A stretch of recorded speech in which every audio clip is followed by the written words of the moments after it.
Hello, I'm Dave Peach, and this is the Crawfordsville Peachcast, sponsored by Tri-County Bank, your community bank since 1892.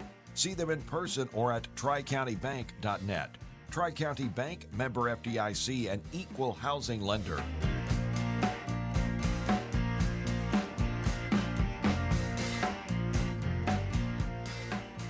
Crawfordsville Peachcast. We are presented by Tri-County Bank, your community bank since 1892. Also, BK Home Improvement and Zahn's Flooring Design Center. Also, Central Indiana Rubber, CIR, Power for You. Dave Meyer is here with us on an Untoasted edition. 1, 2, 3. Let's say hello. Hello, Todd. Today it's movie number 46, but who's keeping track? 46 is substantial, Dave. That Wow. was a good defense. Former number of Chicago Bears, Doug Plank. We are Doug Plank. Did he play on the 85 Bears? I don't, no, I No. think is the irony. I think he was done by then. He was on the bad Bears, kind of maybe the beginning of Dick Butkus, maybe. But, I was looking at the NFL. You ever watch the NFL? It's on a lot more than what it used to be. So, yes, I do catch it more than often. For some reason, when I see a guy, and they're all guys in the NFL, Yes. and I see him wearing number 51, I think, you know what? If there's a number that should be retired, I would say Dick Butkus's 51, or perhaps, Jim Brown, no doubt. Sure. But one of those two, and I don't know, what did Jim Brown wear 32, I assume? I can't remember. Okay. He did. 32 is not used a lot as running back, or at least I don't see it quite as much. No. But when I see somebody wearing 51, I'm thinking, you know what? Let's retire. Let's retire that jersey. Let's give it to Dick Butkus, his legacy. Yeah. And there's no one that plays the game or could play the game now like Dick Butkus. No. Yeah, he represented basically, he was a human highlight film from a defensive perspective, because it wasn't just that he tackled people. He grabbed people and threw people down. And he also, too, this wasn't the era of the big deflector face shield, right? So you could see Dick's eyes and expressions when he's destroying people on these NFL Films highlights. And so, I don't know. That was just an era. He represented something. Dick Butkus sounded like a football player, even if he wasn't. And then the fact that he was such a dramatically engaged, let's say the word violent football player, he was, of his era, the quintessential linebacker. Well, that from number 46 to that, but I'm going to go on record and saying, if you're going to retire numbers, Jim Brown, Dick Butkus, and I can't think of another one, so we will seal the deal there. Those two. Right there. Those two. I'm sorry. Those two. Those two. Okay, we're shutting it. That's it. It's done at that point. 1988 talk radio. Yeah. Movie number 46. We'll talk about it, but I got to get some things off my chest here. Okay. First, I do public address for Butler men's basketball. I've been doing it for 36 years. Yes, this is it's a steady gig, the kind that don't come along much. 36 years. And you, I believe, went to school there as well. So I did, yeah. Your time you saw is me even. there, yeah. Yes. we were there together. We were there at the same 1 year, time, yeah. if I recall. Yeah, I like that. Yeah. I believe you went there. Yeah, I believe. I'm not sure exactly what that meant. Is there some hidden meaning there? No, Dave. It's just that your tenure in the lexicon of Butler University and Hinkle Fieldhouse is, even at 36 years, not fully covering. It's been a part of you, and you've been a part of it for 4 decades, let's just say. And the kids. I work with the kids. Yes. And they do, in the second half, they do a sing along. They do a sing along. Now, they did Mariah Carey, All I Okay. Want for Christmas Is You. That's a good one They at did- that time of the year. They did a song called, it's from the Killers, and it's called Mr. Brightside. Have you ever heard of this Okay. song? I believe I have. And so they will ask the panel, and we have a group that they're on a headset, and, we got a director and all that. They'll ask, hey, what do you think should be the sing-along song? No. Okay. And I'm thinking, really? They want... They're They including think me? they think that I've got something to offer, and I'm always like a little hesitant. One of the big Sure. regrets I have in my broadcast career is that I never asked Bobby Knight a question, and I covered probably 15 of his games in Bloomington, and we all assembled in the press room, and Bobby Knight would go up on stage, and there was a guy, he probably still does the game, a guy named George. You remember the guy named George? Yeah, I think it was. he was the scene setter. I don't know what his official title Why was. didn't I ask Bob Knight a question? What could have gone wrong? I mean, I didn't have anything really. Well, I guess I feared that he would just Yes. do something, and then Yeah. I would be the guy that asked the question of Bobby Knight, and I would just be forever the Garo That. Yepremian of IU coverage. But anyway.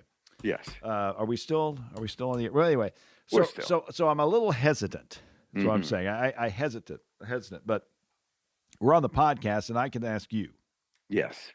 And I'm going through my songs, and I'm thinking, "Ain't No Mountain High Enough" with Yeah. Marvin and Tammy. What do you Yeah. think? What do you Oh, think? Should I roll it's a- that out there?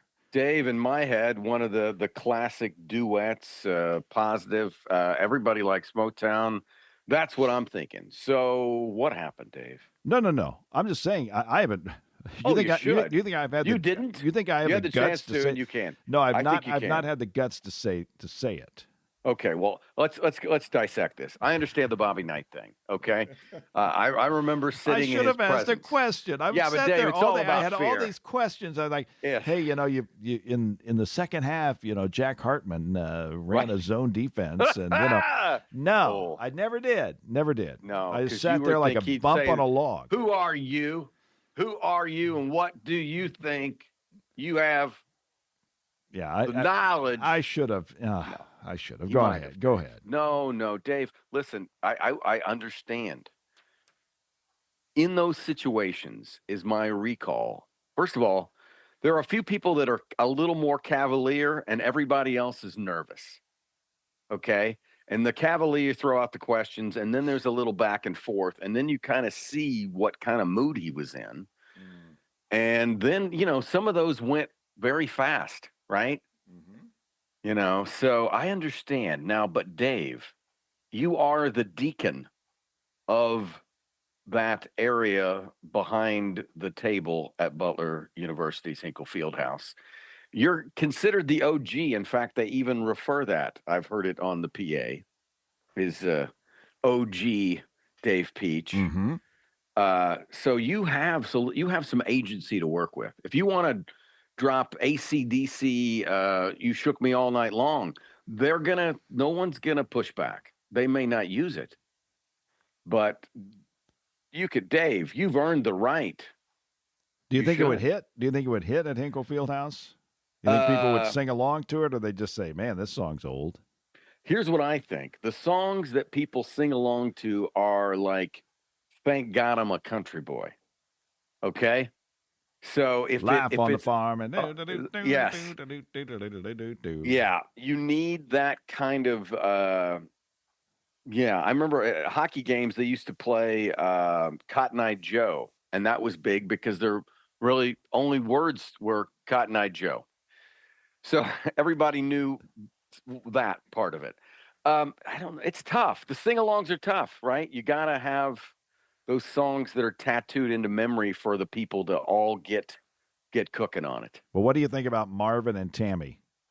I think it's a great song. I don't think everybody would know the words enough to do a major sing-along. Okay. Well, I will move on to it. I don't think it's a one. bad suggestion, though, Dave. I could be wrong, right? I'm in this. I'm out of the demographic of maybe our our target sing-along audience at a Butler game. Well, I will. I'll keep looking. I'll keep looking. But I'm glad we have a chance. Don't give it up. I was glad we had a chance to talk about it. Yes. Second topic, and we've got talk radio. We'll talk about it after the break. Somebody that I have discovered, or all of a sudden, I have heard about, and I have not heard about her before. Nikki Glaser. Is it Glaser or Glazier? I think it's Glazier, Nikki Glazier. Glazier, kind of a half S, half Z. Glazier. Yes. Not Glazier or S. So, how long has she been a comedian? Maybe you know.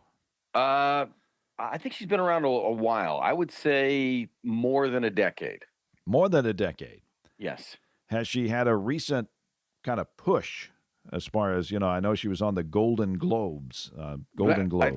I believe that would be the push.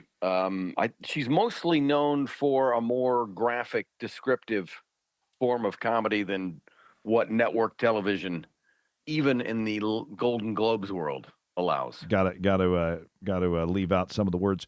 So Yes. is she kind of a contemporary of Nate? Help me out here, Bargatze. Nate Bargatze. Bargatze, yes Bargatze, and yeah. no. Nate Bargatze he's probably the hottest stand-up comedian right now, I would think. And he, in the tradition of kind of Seinfeld Gaffigan, works it totally clean. Got it. Jim Gaffigan. And then there's a guy coming to Clues Hall. Actually, he's coming this weekend, but Brian Regan or Reagan? I think it's Reagan. And he looks a little older. Yes, he's been around long time. We're talking, he goes back, I believe, and this would be something our crack fact-checking staff could look into. But I believe, Dave, that he is of the Johnny Carson Tonight Show ilk. Wow, he was going way back. I believe that. I don't know it for sure, though. Well, I just want to know, because sometimes these things just kind of happen. I don't know if they've been around a long time, but I don't know about catching some of Nikki's act. I may have to pass on that. If maybe it's a little bit out there, yeah. But wish her well in her endeavors on network TV. We've got talk radio coming up next. Eric Bogosian, Alec Baldwin, and Oliver Stone. Dave will know if he produced or directed or both on the movie. It's coming up next on the Crawfordsville Peachcast. Bazing. Wow, that's fun to say. Bazing is Tri-County Bank's Smart Rewards checking account. With Bazing, you have cell phone protection, ID theft protection, roadside assistance, discounts at area businesses, and more. This is Bria French. Contact me or any of our great employees to begin your entry into Bazing banking. Terms and conditions may apply. Tri-County Bank, member FDIC, and equal housing lender. Crawfordsville Peachcast, Talk Radio 1988, Eric Bogosian. I tell you what, the first thing that knocks you out is Eric's voice. Yeah. Oh, it's good. It cuts through. It's got the right amount of bass and the right amount of treble. It does. And a little bit about his eyes. Yeah. Little scary wild blue, I would say. Where was I saw the line? One of the things that I read, Dave, it said talk radio is directed with claustrophobic intensity. And you see that in Eric's eyes. Oliver Stone produced it, directed it, wrote it. What did he do to it? He directed it, and Bogosian wrote it. Yeah, it was a play yes. that Bogosian was in. Yeah, and Scone also contributed that, and it's based on a couple of things: the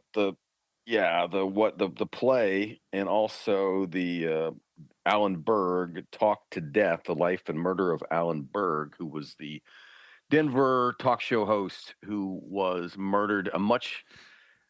Other than they were both Jewish, but Berg was much older. a little different, not probably in the same regard as what Barry Champlain portrays in the movie. But wow, Dave, I had forgotten how uncomfortable this movie really. I mean, you can see why it was critically acclaimed and did not do well in the box office. It's a radio movie. I was knocked out by the fact that I remembered every scene of this movie from 1988, and I have not watched this baby since probably 30 years. Yeah, but one time. every scene I remember, and that the Alec Baldwin in the office listening to Barry late at night, working a deal to get him on national radio. His wife being called in. Laura, played by Leslie Hope, Stu, John C. McGinley. They all worked. I mean, I got to say, we did a movie last time. It was She's Having a Baby, right? Mm-hmm. And yes. It's interesting. Alec Baldwin was in it, and the music was by Stuart Copeland, and Stuart did the music here. Alec Baldwin is in this movie. In She's Having a Baby, I had trouble believing the characters. They didn't sell me. In this movie, every character sold me 100%. Now, maybe it's a radio bias, I know, but to me, everybody in this movie was who they should have been. Yeah. No, this is an intense movie, and truly the thing it could play today. I mean, there would be some things you would do differently, but a lot of the themes that were the reason that the movie works, because it's so intense, is because they're real. And that and also, and I know from our professional experience, all those characters are real because we know of them, right? We have seen and dealt with them and worked around with them and gotten fired by them and fired them. It's a lot. When you look at talk radio in 1988, it was a lot different than it is today. And, talk radio at that point, you had these wild people on the air, and they were not necessarily liberal. They were not necessarily conservative. They were just wacky, and they talked to people on the air, provocative. Yeah. And people were dialed in, listening. And when you think about radio in that period, particularly 70s, 80s, early 90s, radio ruled the night. I mean, TV went off the air at 1 o'clock, and you listen to these talk shows, and perhaps even a little earlier than that. But, radio ruled and was the point of conversation. Yeah, it was. And a lot of those overnights were conversations, and they were provocative. And that's, you saw a nice job in the flashback. I forgot how well that kind of worked to kind of set him up, because the movie begins, where it begins with basically just, we're in Barry's world, and Barry may be going national, right? And that's kind of the, we tack onto that, but that's kind of where we begin. And then when we walk back, we see, how he evolved, right? And as he evolved, it became my show, right? That's my show. How many times I wondered, did he say my show? Because in that era, that was the way, right? I mean, the personalities that were large, and you didn't mess with them. I mean, this is going way back. But Jack Parr walked off the air, right? And Carson negotiated the best deal no one will ever get. I'm going to work on only these days, and then you're going to play my repeats and basically pay me an exorbitant amount of money. So the talent at the top of the heap the ego, power corrupts, absolute power corrupts absolutely thing. You could see it. And I remember a little from that era of where that came from. A couple of things. One, when you're talking about that flashback scene, and Eric Bogosian, Barry Champlain, or I forget what his original His original name was.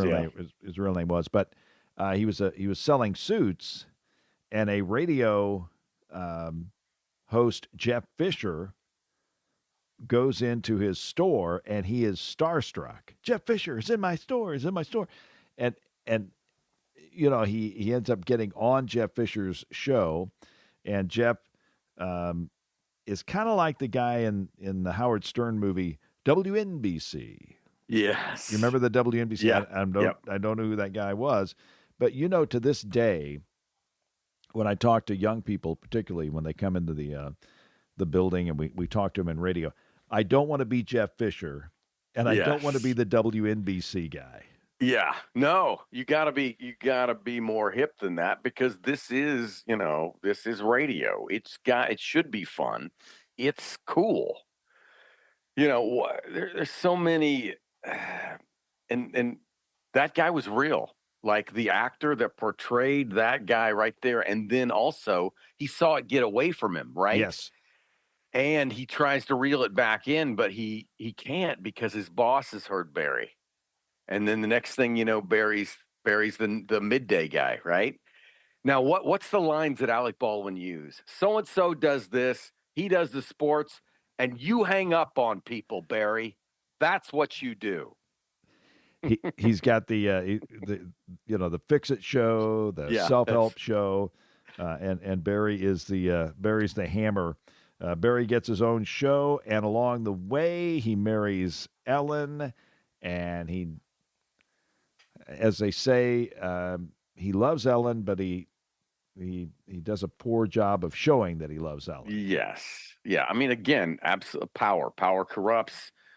Barry went from selling suits to being, I'm sure, paid well and taken care of for his nightly tirades. So he lost the purity, right? Which is what Ellen, the girlfriend, and like his original producer, represented.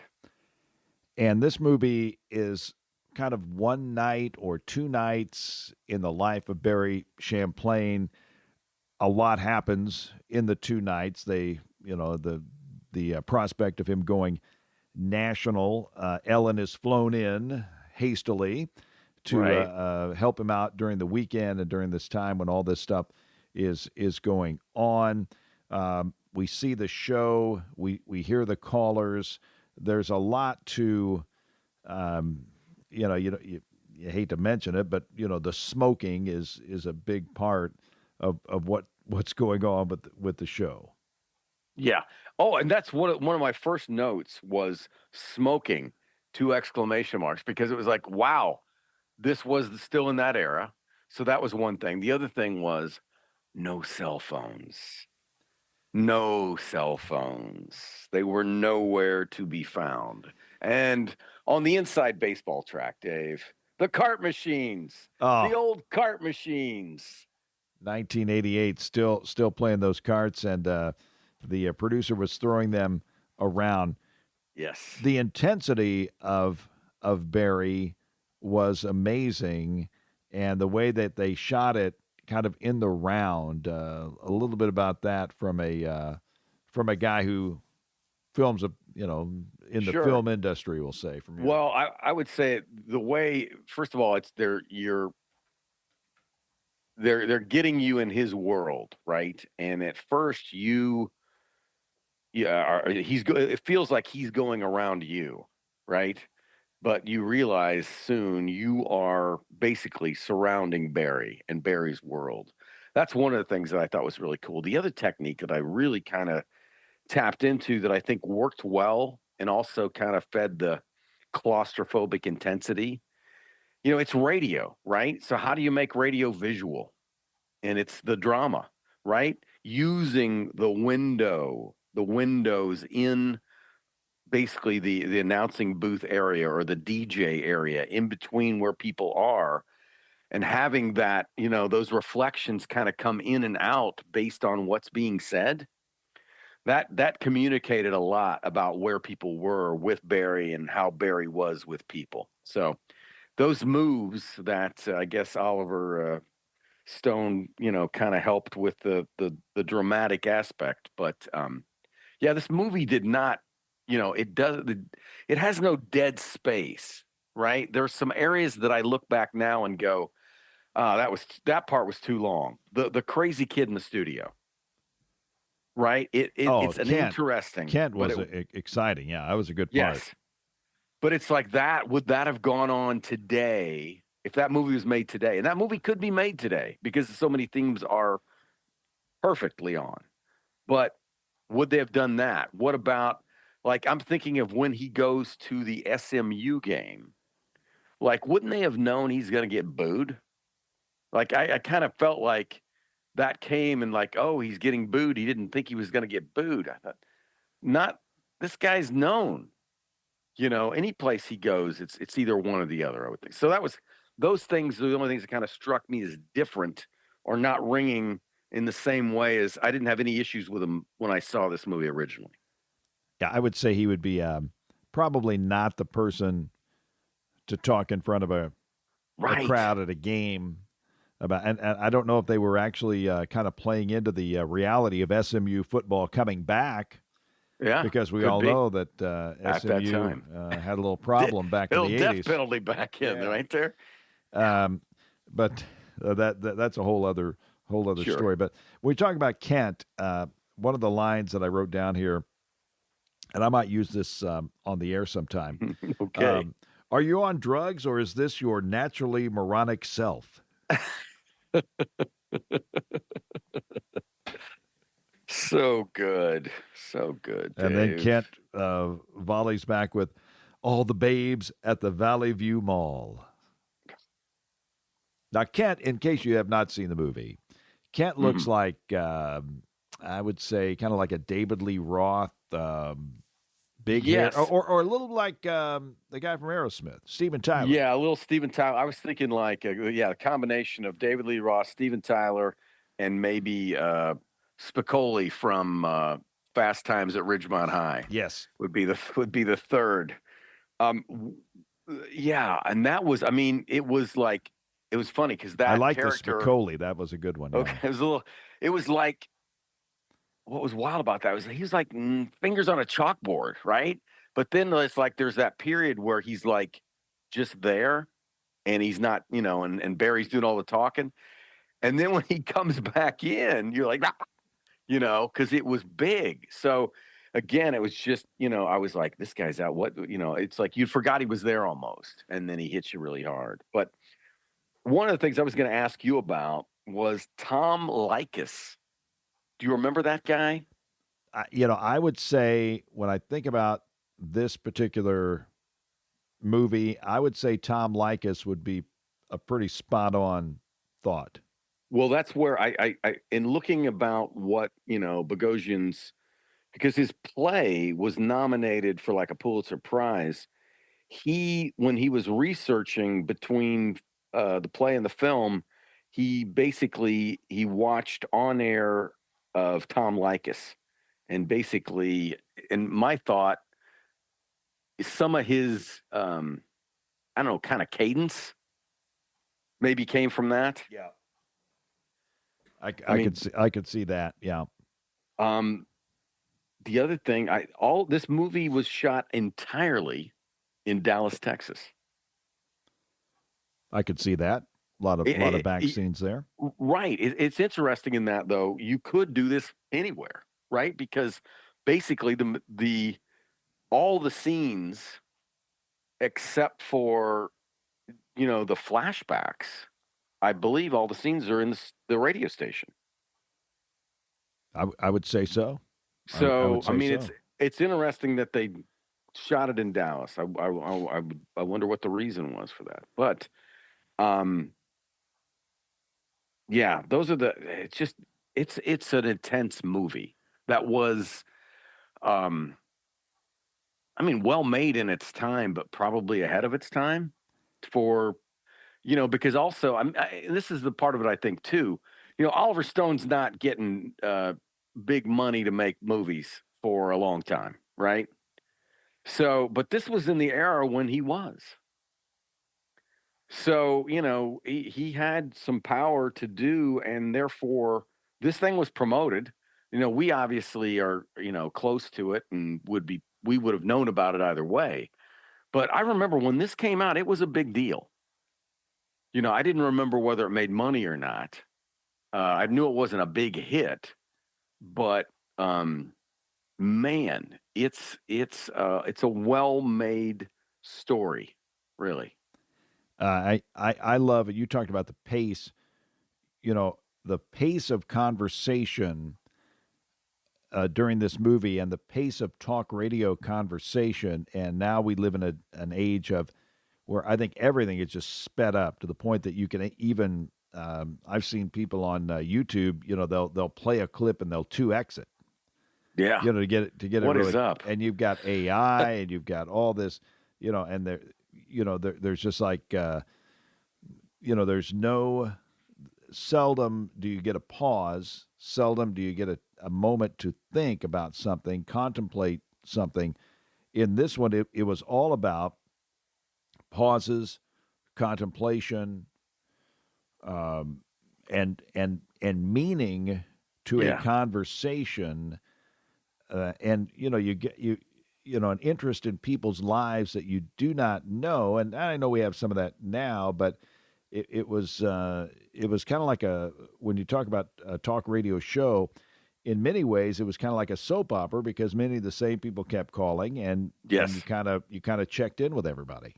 Yeah, no, and I believe I didn't look this up, but I believe he used almost like a repertory company. That those people, the callers, were like a handful of people doing like 20 different voices. Is what they got, and it's some pretty interesting, how they frame up the few, because some people are just, they get into 2-3 words and he hangs up on them, right? So there's a lot. I wonder how many exact calls and callers were represented, because there's probably they went by so fast. The pace was amazing that there's probably a lot more than I remember. Now, have you ever been afraid of your garbage disposal? Good question. No. When you're like, it's something stuck down there. Oh no, that's scary. And you stuff. put your hand down there. No, I don't do that. You're not worried about it maybe coming on. No, I would not. I would probably just I would throw away the garbage disposal, Dave. I would not do well with 3 fingers. And one caller was afraid of the garbage disposal, and Barry famously referenced that in the soliloquy at the end. And if you're going to watch the movie, we won't give all the details on it, but again, there's some great voices. What about the guy up front that's Barry, the guy that has dinner with his cat? Yes. No, Barry. When I have veal, he has veal. Oh, no, he doesn't. He has a little plate. He's way ahead of himself, yeah. Those pet food commercials. This movie, I've got some words here. Unnerving, bothersome, he's unable to allow himself to be liked. The studio scenes are magic. There's tension. It's unpredictable, and he is indeed fearless. Yeah. He is fearless in ways that are beyond what people that I know in radio would be, Dave. Yeah, I don't think anybody would want to be getting the mail that he got. No. And basically, testing it almost. So, and obviously in the end it didn't work out. No, and at the end he told his audience, I guess we're stuck with each other. Yeah. Yeah. That's the way the movie plays, that is his epitaph. That is what he basically walks out on. Whew, boy, Dave. It is intense. It is talk radio. Eric Bogosian, Alec Baldwin, Ellen Green, John C. McGinley, Leslie Hope, John Pankow, the music, Stuart Copeland, the police guy, all put together by Oliver Stone. We loved it. Talk Radio 1988. A good watch, and it's movie number 46, Untoasted, on the Crawfordsville Peachcast. Segment 3 is on the way next. Central Indiana Rubber Products provides the power for you. Central Indiana Rubber Products, or CIR, keeps farm equipment and local manufacturing processes running with gaskets, belts, seals, and O-rings, among a variety of other products and services. Employee-owned and always customer-focused. Central Indiana Rubber Products, 989 West, 83 North, Crawfordsville, and at indianarubber.com. Central Indiana Rubber Products, or CIR, power for you.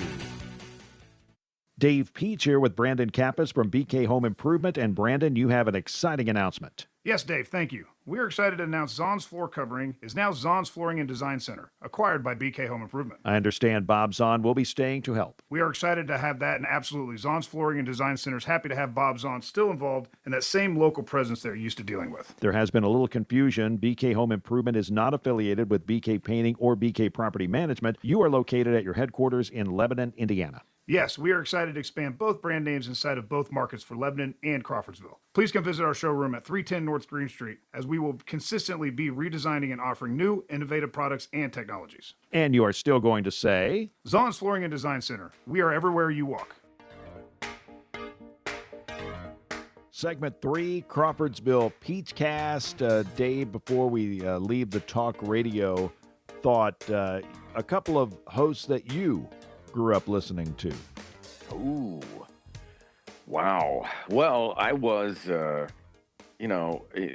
kid from Newcastle listening to the Indianapolis market for the most part, along with WCTW and WMDH in Newcastle. But of this ilk, the first person that comes to mind, when I discovered the magic of AM radio at night and clear channel stations, that opened my world up. And then reading, and I don't know, Larry Lujak, Uncle Lair at WLS in Chicago, had that kind of, he wasn't a shock jock by any means, but he had a voice that cut through everything. And he also had that, at least my perception of him as a kid was he didn't care that much what people thought. He wanted to make you laugh, right? But he was not a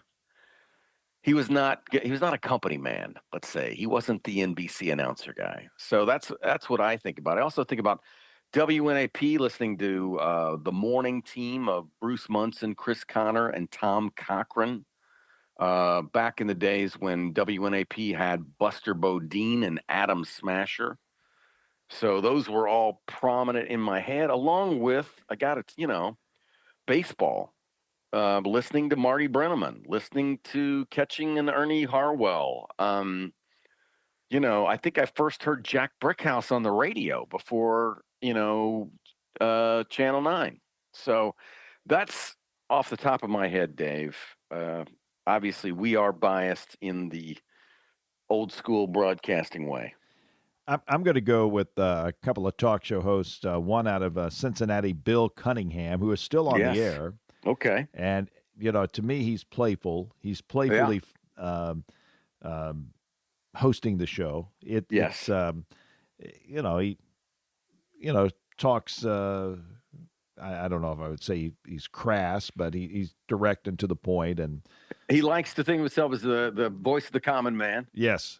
And but again, I like the implied humor, or the kind of the hidden humor in what he's saying, and you got to give it up for Larry King.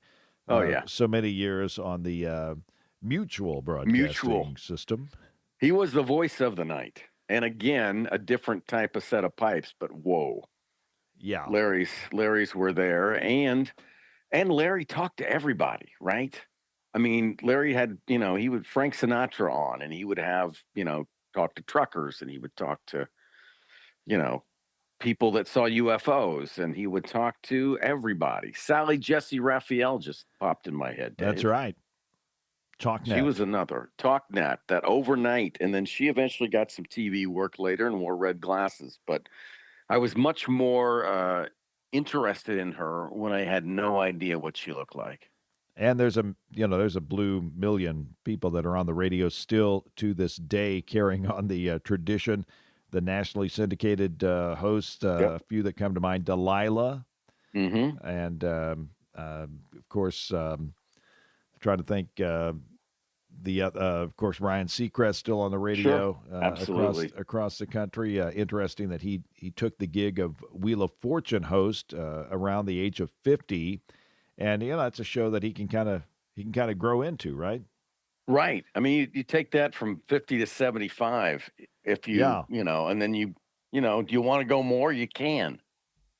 Wow, Dave. And I believe those are shot in a concentrated sort of way. Yeah, so I think you get a lot done. They bring them all in, nail a bunch, and then you're off for a while. And one more before we end the radio talk. Casey Kasem. Yes. I always love talking about Casey Kasem. I got my picture taken with Casey Kasem in 1998. And as I look at the picture today, I said, you could almost say that that's Casey Kasem with a cardboard cutout of me. Yeah. Because people have asked me, is that really Casey Kasem in the picture? And I go, I think I look more like a cardboard cutout than Casey does in the picture. Casey looks not very dimensional, you're saying. He looks a little flat. No. I'm saying I look a little flat. Okay. I'm saying I look like I was cut out of cardboard. And Casey's like just looking beautifully into the camera. That voice. It was one of those things where you just stand in line. Yeah. And you got the American Top 40 backdrop. Take the picture. Casey, oh yeah, I love Indiana. And then you move on. But actually he did he did have a few things. He talked about I forget what it was. But anyway, he did have a little relatable as we moved. That's through good. Through the line. We Casey Kasem from America's Top 40 to Scooby Doo. He was the voice of Shaggy, and so many others. Radio days, we love to talk about those. Next up on the Crawfordsville Peachcast Untoasted list, Sunset. Now, while I'm very familiar with talk radio, I am not familiar at all with Sunset. This is a Dave Meyer selection. It's a Dave Meyer selection, Dave. Thank you very much. A Blake Edwards movie, somewhat famous director, did The Days of Wine and Roses, all the Pink Panther movies, married to Julie Edwards. This movie features Bruce Willis and Julie Andrews, right? Oh, Julie Andrews, yes. I'm sorry. Bruce Willis is kind of the lead in this movie. He plays cowboy star Tom Mix, and the other lead is James Garner, Dave. I forgot there a second, playing Wyatt Earp. So it's kind of a fable based on some stuff. Malcolm McDowell plays a Charlie Chaplin type character kind of thing. So it's kind of it's set obviously in an earlier time, and it's just kind of a fun romp movie that I don't think did very well at the box office at all. We don't care about that. No, but we're going to take another look to see if it should have, Dave, and kind of pull up the hood on Sunset and see how it went down. That is the next movie on the list of Untoasted. Dave, always fun to talk to you. All right, Dave, my pleasure. We are the Crawfordsville Peachcast, presented by Tri-County Bank, your community bank since 1892. Also sponsored by BK Home Improvement and Zahn's Flooring and Design Center. Also, Central Indiana Rubber, CIR, Power for You, 1, 2, 3. Hello, Todd.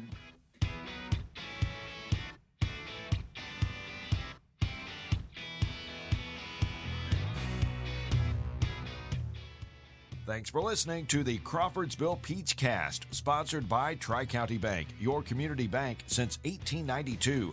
Tri-County Bank, member FDIC, and equal housing lender.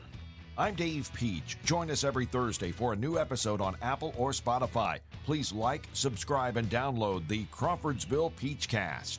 This podcast was produced and edited by Up There Media and is a presentation of Fork Broadcasting Digital.